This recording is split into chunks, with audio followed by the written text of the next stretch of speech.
Okay, here we are on Battle Stars. Here's another 4v4. This takes place right after the game on a map of Ice and Fire.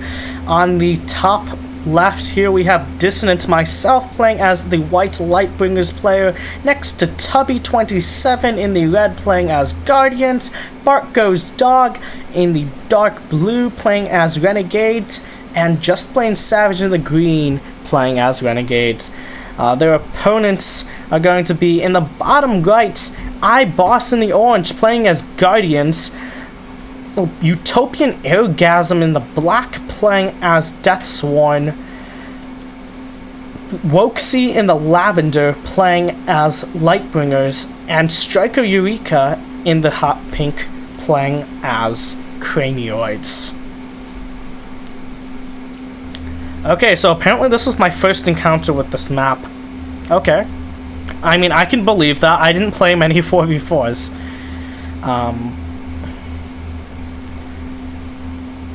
Okay. Why are all my forces here? Okay, but whatever. So it looks like BarkGoesDog, Tubby, and JustPlainSavage are starting to set up their little front over here. While DissonNant is just realizing, hey, maybe I should put my units over there. Also, DissonNant hasn't set up a DissonNant, who's talking in third person right now, did not set up a war council. Instead, he just went for 2 sorcerers towers and then decided to tech. Okay. Guess he wants to quick treants or something because he doesn't know how to play Lightbringers, because Lightbringers are one of his worst races. Actually, this is why I probably shouldn't be commentating my own matches too much. Okay, looks like a tech is coming down for BarkGoesDog. Meanwhile, Tubby, no tech yet, I think? Or maybe he has no tech. Just going for his third resource point. On the other hand, BarkGoesDog is going to need a third resource point, though, soon. And he doesn't seem to have an expansion anywhere near one, although logically he might want to continue on the path that Tubby took. And so yeah, this map definitely has some interesting things about resource availability for non-Cranioids and Marines players, even for Cranioids and Marines players, because they generally need more resource nodes than the other factions.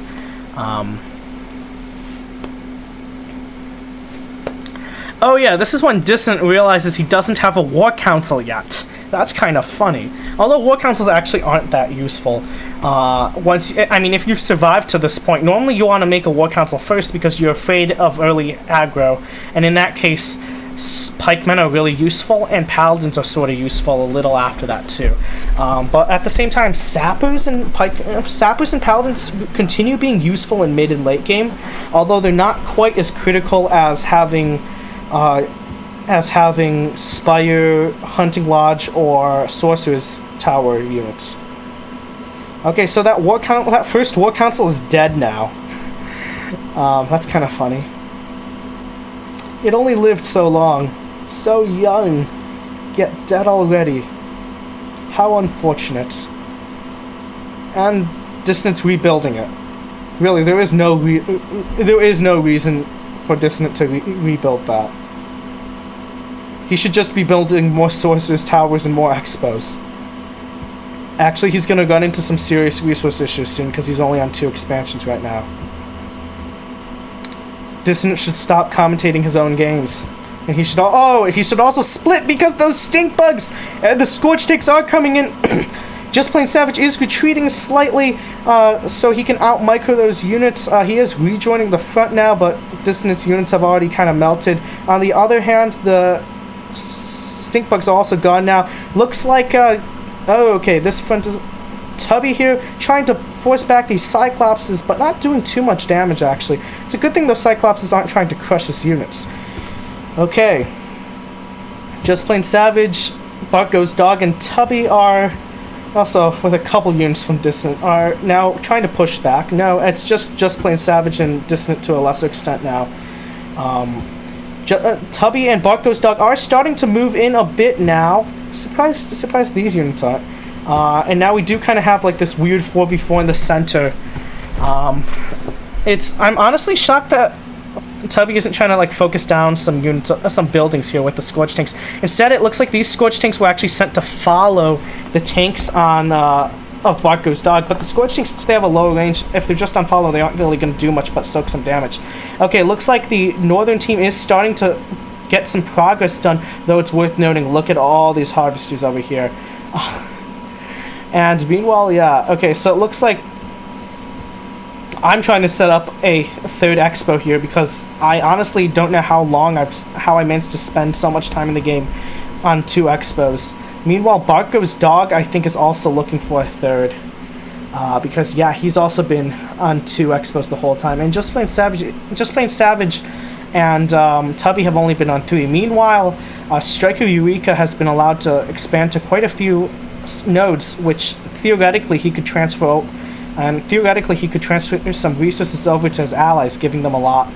But it looks like overall the northern team is starting to make some progress, but they're starting to lose steam. On the other hand, they are starting to do better over here. BarkGoesDog, he needs to micro these tanks back, in my opinion, whatever. Dragon's always getting some work done. Siege Artillery needs to micro backwards, taking a lot of damage here next to the Cyclops. This is before the patch that nerfed their speed too. They have no reason to be near those Cyclopses. Okay, yeah. So looks like meanwhile JustPlainSavage is still trying to hold this front.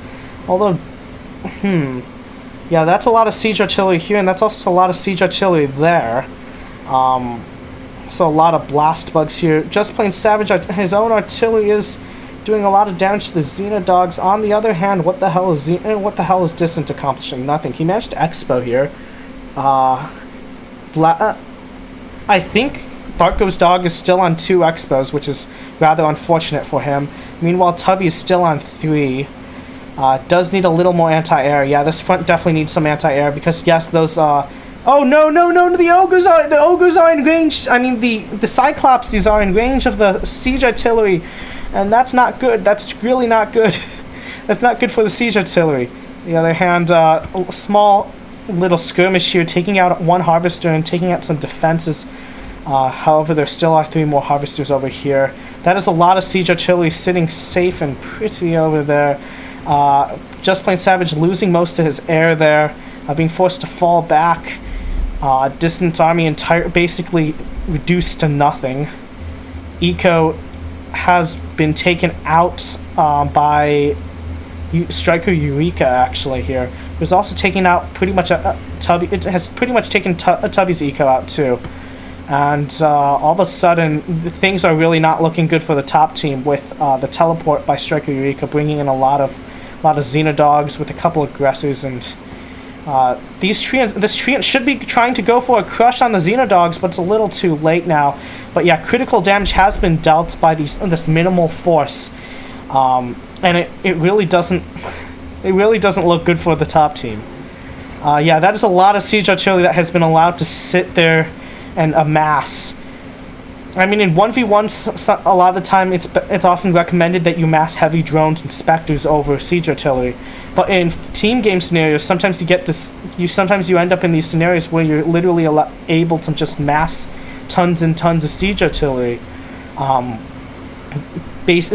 while you let your teammates tank for them, and then eventually you get to critical mass. It's not quite as good as critical mass of like a flying unit like Phoenixes or Motherships, but it's still a critical mass, and it's still pretty deadly, especially considering that the northern team has pretty much been reduced to 2 players since Tubby and Dissonant were both pretty much thrown out of the game by StrikerEureka's harass there.